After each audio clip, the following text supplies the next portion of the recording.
Olá, meu nome é Vitor. Meu nome é Lavínia e hoje vamos falar um pouco sobre Palmira Wanderley e Jorge Fernandes, dois autores natalenses. Começando por Palmira.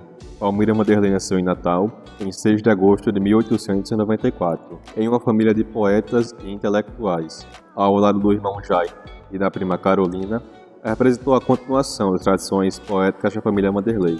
Estudou no Colégio da Imaculada Conceição, dirigido pelas irmãs Doroteias, cuja rigidez nas normas de conduta, mormente naquele período histórico extremamente moralista e conservador, impediram o acesso a certas leituras, o que mais tarde ela viria a superar. Colaborou em jornais e revistas da época do seu estado e de outros, participando ainda da vida associativa de sua terra natal. Faleceu em Natal em 19 de novembro de 1978. O poema escolhido foi A Fortaleza dos Reis Magos, do livro Roseira Brava, e eu vou fazer a leitura para vocês. Enfrenta o mar, fervendo e espumando de ira, na nefrose do ódio, em convulsões roqueja, e contra a fortaleza imprecações atira, e blasfema, e maldiz, e ameaça, e praqueja.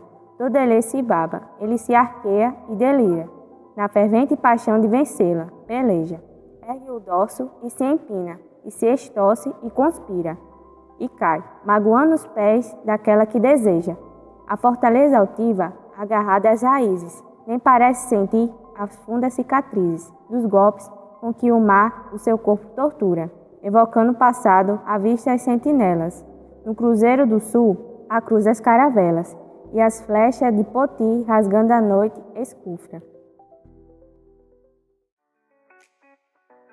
Nesse poema, podemos ver traços do romantismo, como a exaltação nacionalista nos últimos versos, como o Cruzeiro do Sul, que foi uma constelação descoberta durante as grandes navegações, evocando o passado histórico sobre a vinda dos portugueses para o Brasil, o que marca bem essa escola literária.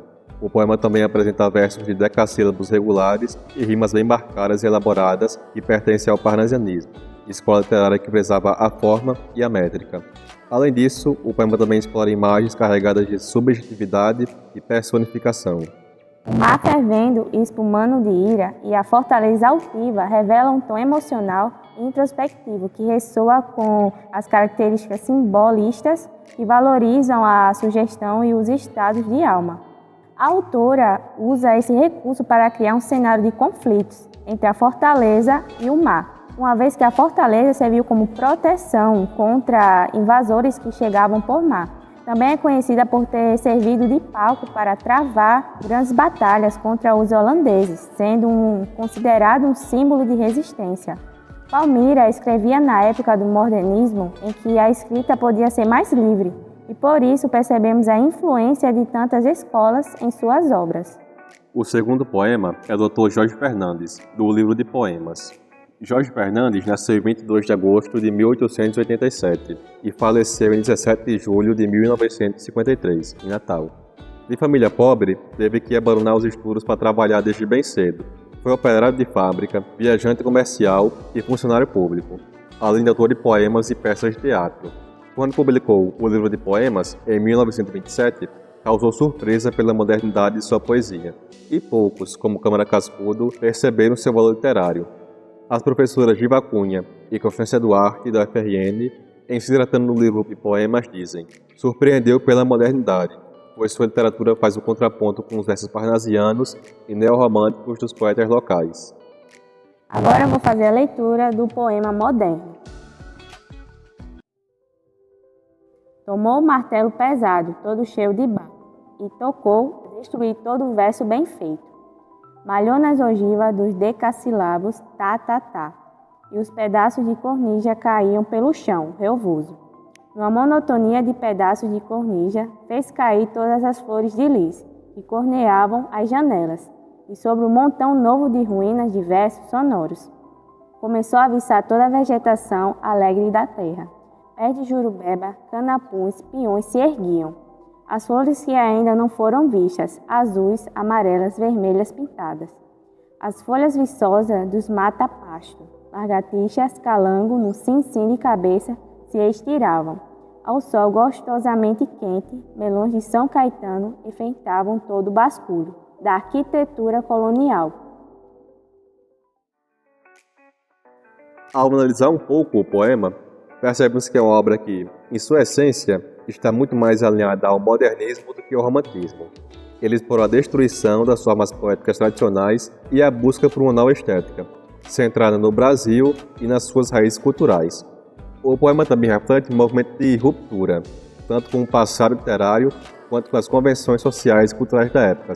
Porém, há elementos do romantismo, uma forte expressividade emocional e o vínculo com a natureza, que aparecem em forma mais sutil. Em suma, o poema de Jorge Fernandes é uma obra que exemplifica bem os valores e as inquietações do modernismo, mas também carrega uma certa carga de nostalgia e introspecção, o que sugere que ele se insere dentro de uma tensão entre a destruição do passado e a busca por uma nova identidade poética. O poema invoca um contexto histórico de ruptura com a tradição colonial e europeia, simbolizado pela destruição de elementos clássicos como os versos bem feitos e a arquitetura colonial. O martelo pesado e a queda das formigas representa a crítica ao sistema colonial e a imposição de valores estrangeiros. Em contraste, a menção à flora e à fauna potiguares como jurubebas e calangos, apresentando-as ao leitor, é um movimento regionalista, próprio do modernismo. Os poemas Roseira Brava, de Palmira Wanderley, e Moderno, de Jorge Fernandes, apresentam visões contrastantes sobre a relação da natureza e a humanidade. Palmira Wanderley, em Roseira Brava, a natureza é descrita como uma força destrutiva, simbolizada pelo mar em fúria que tenta vencer a fortaleza dos Seis Magos. O estilo é clássico e formal, com um tom solene e imagens grandiosas, exaltando a resistência histórica e a permanência frente às diversidades. Jorge Fernandes, em Moderno, ele analisa a destruição das feições poéticas tradicionais e vai buscando uma nova forma harmoniosa e central no Brasil e nos seus laços culturais. O estilo é livre e inovador, rejeitando a tradição e valorizando a transformação e a liberdade criativa. Portanto, enquanto Palmira Wanderley enaltece o passado e a solidez, Jorge Fernandes celebra o futuro e a renovação. Esses poemas mostram a transição entre a resistência ao passado, representada pela fortaleza, e a necessidade de mudança, representada pela destruição do antigo para dar lugar ao novo. A crítica está na tentativa de romper com as influências coloniais e reafirmar uma identidade cultural genuinamente brasileira, mais conectadas com suas raízes e com a natureza local.